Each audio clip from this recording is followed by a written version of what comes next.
ഒരു ഭാര്യ തന്റെ ഭർത്താവിന് വേണ്ടിയിട്ട് എന്റെ പ്രിയപ്പെട്ടവരെ ഖിദ്മത്ത് ചെയ്താൽ അവർക്ക് ഇൻഷാ അല്ലാഹ് സ്വർഗ്ഗമുണ്ടെന്ന് ഹബീബിന മുഹമ്മദ് മുസ്തഫ സല്ലല്ലാഹു അലൈഹി വസല്ലം. ഞാൻ ചോദിക്കട്ടെ, ഒരു ഭാര്യ തന്റെ ഭർത്താവിന് ഭക്ഷണം വിളമ്പി കൊടുത്താൽ അള്ളാഹു തരുന്ന പ്രതിഫലം എന്താ?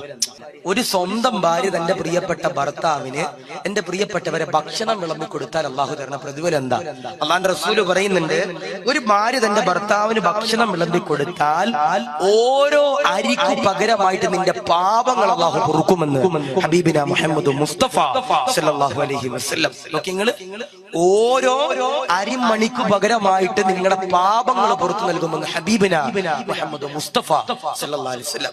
സ്നേഹത്തോടെ, ആനന്ദത്തോടെ, ഒരു ഇഖ്ലാസോടെ സ്നേഹം വെച്ചുകൊണ്ട് ഭാര്യ ഭർത്താവിന് വേണ്ടിയിട്ട് എന്റെ പ്രിയപ്പെട്ടവരെ ഇൻഷാ അല്ലാഹ് അൽഹംദുലില്ലാഹ് ഭക്ഷണം വിളമ്പി കൊടുത്താൽ അവർക്ക് അല്ലാഹു പടച്ച തമ്പുരാൻ ഓരോ അരിമണിക്ക് പകരം പാപങ്ങൾ പുറത്തു കൊടുക്കുമെന്ന് ഹബീബിന മുഹമ്മദ് മുസ്തഫ സല്ലല്ലാഹു അലൈഹി വസല്ലം.